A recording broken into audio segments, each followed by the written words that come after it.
નમસ્કાર મિત્રો, આજે સીધું ને સટમાં આપણે સલમાન ખુરશીદની એક વાત ઉપરથી ભારતીય જનતા પાર્ટીએ જે આખો હોબાળો મચાવ્યો, રાહુલ ગાંધીની તુલના ભગવાન રામ સાથે કઈ રીતે થઈ શકે એ મુદ્દે ભારતીય જનતા પાર્ટીના નેતાઓ એ બૂમાબૂમ કરી મૂકી. હવે વાસ્તવમાં જે મુદ્દાઓ છે એ મુદ્દાઓ આજે આપણે સીધું ને સટમાં હું હરિ દેસાઈ આપની સમક્ષ મૂકવાનો છું. સલમાન ખુરશીદ બેરિસ્ટર છે, વિદેશ મંત્રી રહ્યા છે દેશના, કોંગ્રેસના નેતા છે અને ઉત્તર પ્રદેશના છે મુસ્લિમ, પરંતુ રામાયણ અને મહાભારત વિશે પણ એમને જ્ઞાન છે. હિન્દુ ગ્રંથો વિશે એ જ્ઞાન ધરાવે છે, હિન્દુ લો વિશે એ જ્ઞાન ધરાવે છે. અને એમણે જે કહ્યું એ કે ભગવાન રામની પાદુકા બધે ન પહોંચી શકે, એટલે કે એમ કહે છે કે એક તુલના કરે છે. રાહુલ ગાંધી બધે ન પહોંચી શકે, પરંતુ એમની પાદુકા એ પોતે ન જાય, પાદુકા ન પહોંચે તો કાર્યકરો, કોંગ્રેસના કાર્યકરો એ બધે છે ને પહોંચી શકે. એમની વાત બહુ સરળ હતી અને એ મુદ્દે ભારતીય જનતા પાર્ટીનો ગરાસ લૂંટાઈ ગયો જાણે, અને ભગવાન રામ પરનો જાણે કે મક્તેદારી એમની છે એવું એ માને છે. ત્યારે આપણે જરા માનનીય વડાપ્રધાન નરેન્દ્ર મોદીને કોણે કોણે ભારતીય જનતા પાર્ટીના મિત્રોએ શું શું કહ્યું એની આપણે વાત કરીએ પહેલા તો, અને પછી જે રાજપુરુષ, આ દેશના મહાન નેતા અને વડાપ્રધાન રહેલા એ સર્વના આદરણીય એવા કવિ કૈદીરાય એટલે કે અટલ બિહારી વાજપેયી, એમણે પંડિત જવાહરલાલ નહેરુને રામ સાથે કેમ સરખાવ્યા હતા એની આપણે વાત કરીશું. જે લોકોને ઇતિહાસનું જ્ઞાન નથી એ ઇતિહાસ બોધ આપવા નીકળ્યા છે, અને ઇતિહાસનું વિકૃતિકરણ કેવી રીતે કરી રહ્યા છે એ, અને ક્ષુલ્લક બાબતોમાંથી પાણીમાંથી પોરા કાઢવાની જે વાત છે એ આપણને અહીંયા જણાય છે. અને એટલા માટે જ ભારતીય જનતા પાર્ટીના ટાવરિંગ પર્સનાલિટી જેમને કહી શકાય એવા ડૉક્ટર મુરલી મનોહર જોશીએ એકવાર કહ્યું હતું કે નહેરુ યુગમાં આવી આછકલા જેવી રાજકીય દુશ્મની નહોતી. એ વાત જે કરી રહ્યા હતા એ મોદી યુગની વાત કરી રહ્યા હતા, એ વાત કરી રહ્યા હતા એ અટલજીના યુગની વાત કરી રહ્યા હતા. અટલજીના યુગમાં પણ નહેરુ માટે, બધા જ કોંગ્રેસી વડાપ્રધાનો માટે એ સન્માનથી જોવામાં આવતું હતું. ભલે સંસદમાં એમની ટીકા કરવામાં આવે, મુદ્દાસર ટીકા કરવામાં આવે, પરંતુ દુશ્મની નહોતી, રાજકીય વિરોધ હોઈ શકે. અને જ્યારે રાષ્ટ્રની વાત આવે ત્યારે આખું રાષ્ટ્ર એક છે, એ પરંપરા હતી. એમાંથી મોદી યુગમાં રાજકીય દુશ્મનાવટનો એક નવો જ ચીલો ચાતરવાનું કામ થયું છે. અને ચાપલુસીની તો હદ મૂકી છે એમ કહીએ તો ચાલે. મહારાષ્ટ્રના ભારતીય જનતા પાર્ટીના નેતા અવધૂત વાઘ એ મોદીને ભગવાન વિષ્ણુનો 11મો અવતાર ગણાવે છે. આ ભાઈશ્રી 2018માં એમણે વાત કરી હતી. મધ્યપ્રદેશના મંત્રી કમલ પટેલ મોદીને ભગવાન સ્વરૂપ ગણાવે છે અને ભગવાન રામ અને કૃષ્ણના અવતાર ગણાવીને કોંગ્રેસ અને કરપ્શનનો સંહાર કરવા માટે એ આ ધરતી ઉપર એમણે અવતાર લીધો છે એવું કહે છે. અરુણાચલ પ્રદેશના ભારતીય જનતા પાર્ટીના લોકસભાના સભ્ય તાપીર ગાવો એ લોકસભાની અંદર કહે છે કે મોદી તો ભગવાન કે અલ્લાહનો અવતાર છે. આ 2021ની વાત છે. અને માઝા તો મૂકી છે મધ્યપ્રદેશના મુખ્યમંત્રી શિવરાજસિંહ ચૌહાણે. શિવરાજસિંહ ચૌહાણ એ ફેબ્રુઆરી 2022માં જ હમણાં એમની ગાદી ડગુમગુ થઈ રહી છે એવા સંજોગોની અંદર મોદીની જે ચાપલુસી કરે છે એમાં કહે છે કે એ તો સુપર હ્યુમન છે અને ભગવાન સમાન છે. આ લોકો રાહુલ પ્રત્યેની જે ઘૃણા ધરાવે છે, રાહુલ ગાંધી એ કોંગ્રેસના નેતા છે અને એમના પ્રત્યે જે ઘૃણા ધરાવે છે એ ઘૃણા આ ગૌરવ ભાટિયાએ સલમાન ખુરશીદના એક નિવેદનથી એણે કહ્યું. અને વાત એટલે અટકી નહીં. રાહુલ ગાંધીને એમણે કરપ્ટ અને હિપોક્રેટ હિન્દુ કહ્યા. આ ભાઈશ્રી કઈ પાર્ટીમાંથી ભારતીય જનતા પાર્ટીમાં આવ્યા છે એ જરા જોઈ લેજો, એટલે તમને ખબર પડશે. કારણ કે ઉધારીના નેતાઓથી જે પાર્ટી ચાલે છે અને સત્તામાં વિસ્તાર કરી રહી છે એ આપણને ખબર છે. ઘણી વખતે મિત્રો એમ કહે છે કે આમ તમે એક બાજુની જ વાત કેમ કરો છો? અમે સત્યની વાત કરીએ છીએ કે નહીં એ વધારે મહત્વનું છે. અમે તથ્યની વાત કરીએ છીએ કે નહીં એ વધારે મહત્વનું છે. અમે કોઈને પ્રત્યે હીન ભાવ ધરાવતા નથી. માનનીય નરેન્દ્ર મોદીએ સારું કામ કર્યું હોય તો એને સારું પણ કહેવાના અને એમની ટીકા કરવા જેવું કામ કર્યું હોય તો એની ટીકા પણ કરવાના. નરેન્દ્ર મોદીએ આ બધા ભારતીય જનતા પાર્ટીના નેતાઓને વારવા જોઈતા હતા. એમનું મંદિર થાય છે, એમની પૂજા થાય છે મંદિરમાં, ત્યાં કોઈને વાંધો નથી. પણ આ ગૌરવ ભાટિયાને સલમાન ખુરશીદે એક સાદી તુલના કરી, એમાં તો છે ને જાણે કે ઉકળી ઉઠ્યા.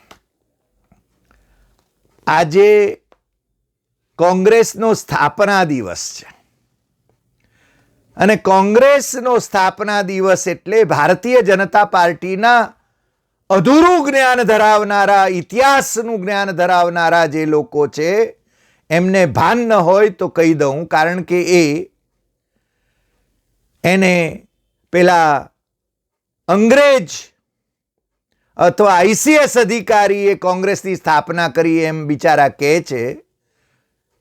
હ્યુમની પેદાશ કહે છે 1885માં કોંગ્રેસની સ્થાપના થઈ, એટલે કે ક્રિશ્ચને કોંગ્રેસની સ્થાપના કરી. પણ એ લોકોને ભાન હોવું જોઈએ કે મુંબઈમાં જ્યારે 28 ડિસેમ્બર 1885માં કોંગ્રેસની સ્થાપના થઈ તેજપાલ હોલમાં, ત્યારે ત્યાં હિન્દુ પંડિતો, હિન્દુ અગ્રણીઓ, ખ્રિસ્તી અગ્રણીઓ, મુસ્લિમ અગ્રણીઓ, પારસી અગ્રણીઓ, આખા દેશના આવા બેરિસ્ટર કહી શકાય, અગ્રણી કહી શકાય, જસ્ટિસ કહી શકાય, જજીસ કહી શકાય, એવા બધા જ લોકો, સર્વ ધર્મના લોકો ત્યાં કોંગ્રેસની સ્થાપના માટે ઉપસ્થિત હતા.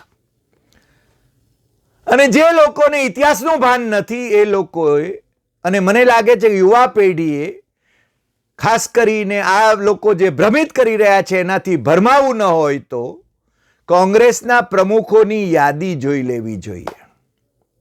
એ લોકો ભાંડે છે હ્યુમે સ્થાપેલી કોંગ્રેસ. અરે એમાં કેટલા હિન્દુ અગ્રણીઓ હતા. અને અત્યારના જે શાસકો છે એ શાસકોના પૂર્વજો પણ એમાં હતા એ વાત ભૂલી રખે જાય. લોકમાન્ય તિલક, મહામના માલવિયા અને પંડિત મોતીલાલ, પંડિત જવાહરલાલ નહેરુ, સરદાર પટેલ, લોકમાન્ય તિલક, મહાત્મા ગાંધી, નેતાજી સુભાષચંદ્ર બોઝ, કંઈક લોકો અગ્રણીઓ આ કોંગ્રેસ સાથે જોડાયેલા હતા. અને એ કોંગ્રેસને પહેલે હ્યુમને નામે ભાંડવામાં આવે.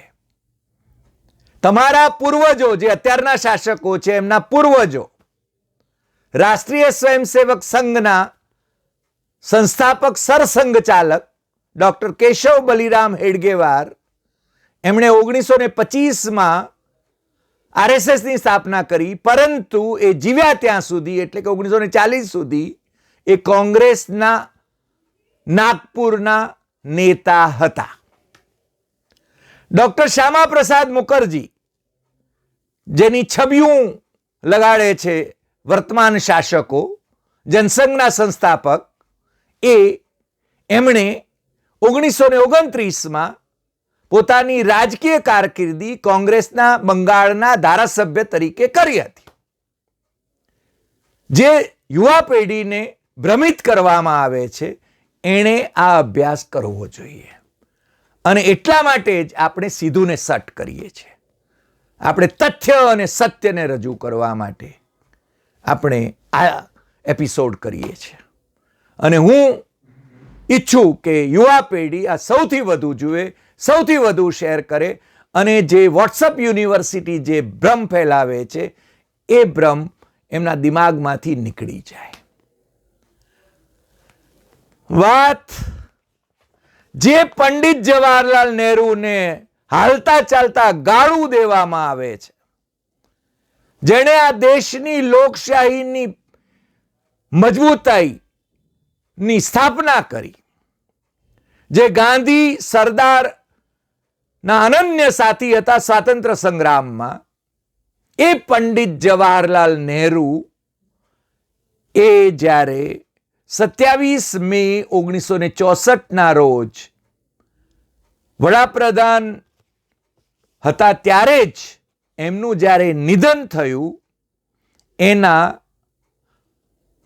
2 દિવસ પછી રાજ્યસભામાં 29 મે 1964ના રોજ પંડિત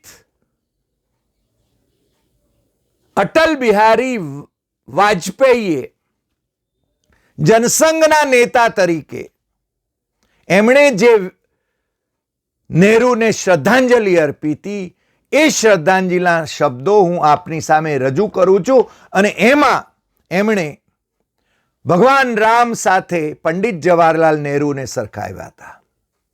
અને એનું એક એક વાક્ય એ કવિતા છે. એમનું આખું ભાષણ કવિતા છે.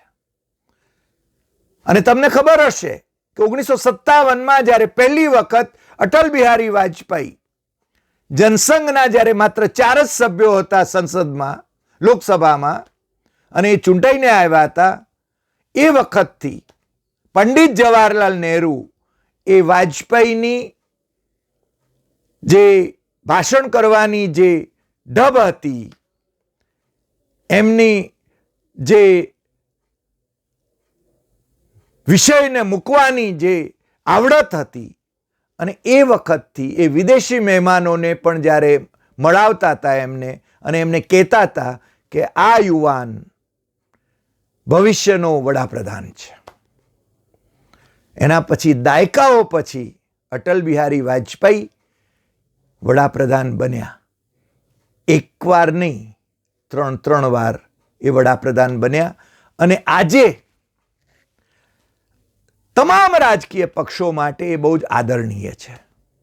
અને ભારત જોડો યાત્રા, પદયાત્રા કરનાર રાહુલ ગાંધીએ પણ એમના સમાધિ સ્થળ પર જઈને એમને પુષ્પાંજલિ અર્પી, એ તમને ખ્યાલ હશે. એટલે આજે કોંગ્રેસનો સ્થાપના દિન છે અને કોંગ્રેસે આ દેશમાં આઝાદી લાવવાનું કામ કર્યું, એ બાબતને કોઈ નકારી શકે એમ નથી. અને વર્તમાન શાસકોના પૂર્વજો એટલે કે હિન્દુ મહાસભાને ના સ્વાતંત્ર્યવીર સાવરકર જેને ખભે લઈને ફરે છે, અથવા તો ગાંધીજીના હત્યારાઓ નથુરામ ગોડસેનું મહિમામંડન કરે છે, આ બધા લોકો અંગ્રેજોની સાથે હતા. એ વાત મારે ફરી ફરીને કહેવી ન પડે, કારણ કે તમે અગાઉના મણકાઓમાં એ જોઈ ગયા છો.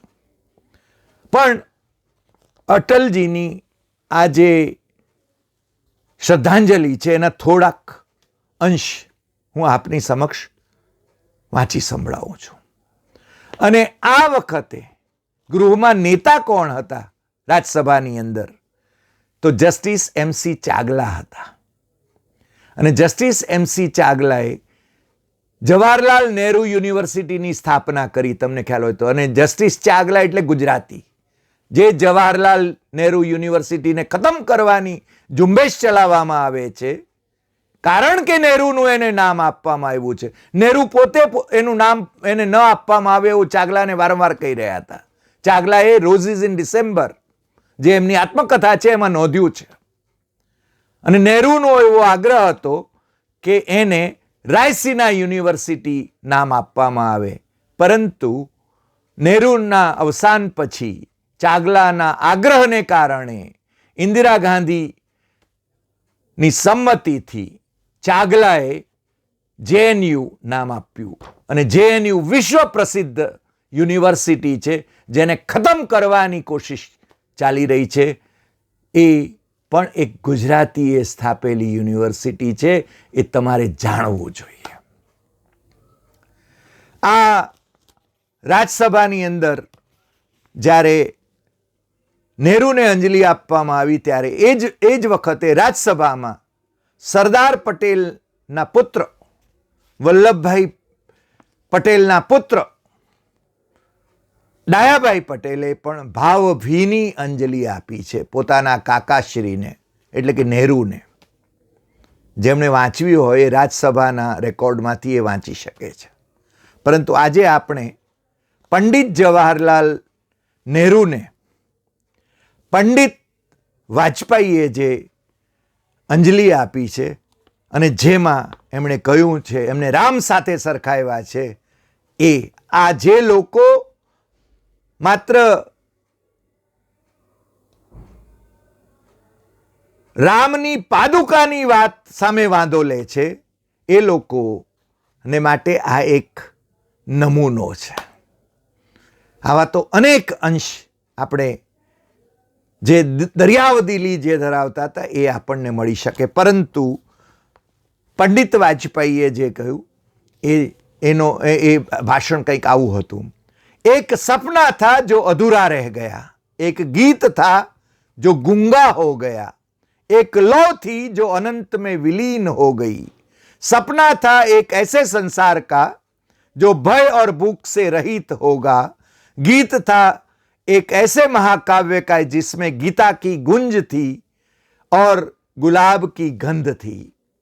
लौ थी एक ऐसे दीपक की जो रात भर जलता रहा, हर अंधेरे से लड़ता रहा और हमें रास्ता दिखाकर एक प्रभात में निर्वाण को प्राप्त हो गया. मृत्यु ध्रुव है, शरीर नश्वर है.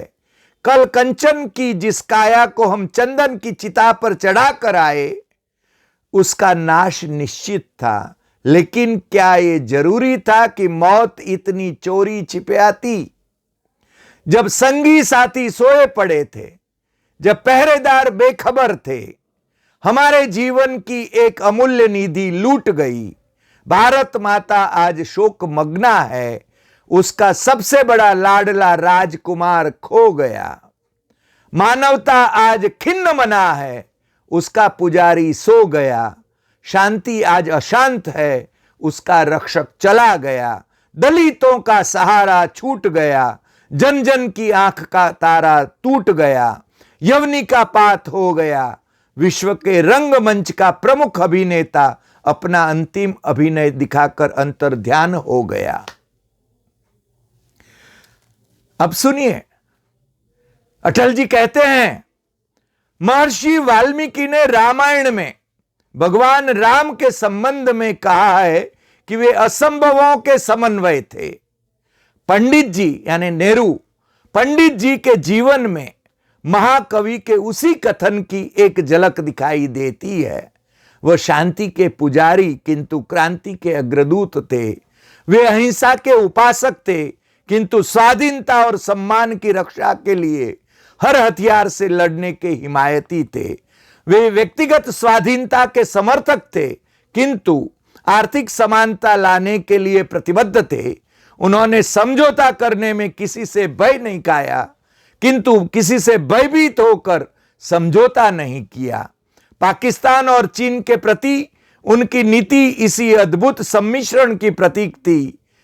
उसमें उदारता भी थी, दृढ़ता भी थी।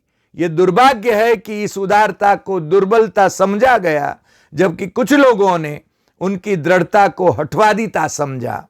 मुझे याद है चीनी आक्रमण के दिनों में जब हमारे पश्चिमी मित्र इस बात का प्रयत्न कर रहे थे कि हम कश्मीर के प्रश्न पर पाकिस्तान से कोई समझौता कर लें, तब एक दिन मैंने उन्हें बड़ा क्रुद्ध पाया जब उनसे कहा गया कि कश्मीर के प्रश्न पर समझौता नहीं होगा तो हमें 2 मोर्चों पर लड़ना पड़ेगा। तो बिगड़ गए और कहने लगे, अगर आवश्यकता पड़ेगी तो हम दोनों मोर्चों पर लड़ेंगे।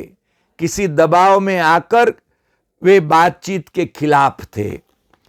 महोदय यानी चेयर ने एड्रेस करे छे, जिस स्वतंत्रता के वे सेनानी और संरक्षण थे, आज वह स्वतंत्रता संकटात्पन्न है। संपूर्ण शक्ति के साथ ही हमें उसकी रक्षा करनी होगी। जिस राष्ट्रीय एकता और अखंडता के वे उन्नायक थे, आज वह भी विपदग्रस्त है। हर मूल्य चुकाकर हमें उसे कायम रखना होगा। जिस भारतीय लोकतंत्र की उन्होंने स्थापना की, जिस भारतीय लोकतंत्र की उन्होंने स्थापना की, उसे सफल बनाया, आज उसी के भविष्य के प्रति भी आशंकाएं प्रकट की जा रही हैं। हमें अपनी एकता से, अनुशासन से, आत्मविश्वास से इस लोकतंत्र को सफल करके दिखाना है। नेता चला गया, अनुयायी रह गए, सूर्य अस्त हो गया, तारों की छाया में हमें अपना मार्ग ढूंढना है। यह एक महान परीक्षा का काल है। यदि हम सब अपने को समर्पित कर सकें एक ऐसे महान उद्देश्य के लिए जिसके अंतर्गत भारत सशक्त हो, समर्थ और समृद्ध हो, स्वाभिमान के साथ विश्व शांति की स्थापना में अपना योगदान दे सके, तो हम उसके प्रति सच्ची श्रद्धांजलि अर्पित करने में सफल होंगे। संसद में उनका अभाव कभी नहीं भरेगा। शायद 3 मूर्ति को उन जैसा व्यक्ति कभी भी अपने अस्तित्व से सार्थक नहीं करेगा। वह व्यक्तित्व, वह जिंदादिली, विरोधी को भी साथ लेकर चलने की वह भावना, वह सज्जनता, वह महानता शायद निकट भविष्य में देखने को नहीं मिलेगी। मतभेद होते हुए भी उनके महान आदर्शों के प्रति, उनकी प्रामाणिकता के प्रति, उनकी देशभक्ति के प्रति और उनके अटूट साहस के प्रति हमारे हृदय में आदर के अतिरिक्त और कुछ नहीं है। इन्हीं शब्दों के साथ मैं उस महान आत्मा के प्रति अपनी विनम्र श्रद्धांजलि अर्पित करता हूं। આજે આટલી વાત મને લાગે છે કે પંડિત વાજપેયીએ જે શબ્દો કયા એ એમના અનુયાયીઓએ ભૂલાવી દીધા છે। એ ભાવના ક્યાં હવે? રાજકીય વિરોધ હોઈ શકે, રાજકીય દુશ્મની નહીં। એ વાત એમણે ભૂલાવી દીધી છે। આપણે એવી અપેક્ષા કરીએ કે એ ફરીને અટલ બિહારી વાજપેયીના માર્ગનું અનુસરણ કરે, નહેરુના માર્ગનું અનુસરણ કરે, જેણે લોકશાહીની સ્થાપના કરી અને લોકશાહીને આ દેશમાં સુદૃઢ બનાવી। આજે આટલી વાત। ફરી મળીશું નવા એપિસોડમાં નવા વિષય સાથે। તમારા પ્રતિભાવો અમને જરૂર જણાવશો અને તમને જો આ એપિસોડ ગમ્યો હોય તો સૌથી વધુ શેર કરશો અને જો તમે અમારી યુટ્યુબ ચેનલ ડૉક્ટર હરિદેસાઈ સત્યમેવમ તથ્યમ એ સબસ્ક્રાઇબ ન કરી હોય તો તત્કાળ સબસ્ક્રાઇબ કરશો અને બાજુનું બેલનું બટન દબાવવાનું ચૂકતા નહીં. નમસ્કાર.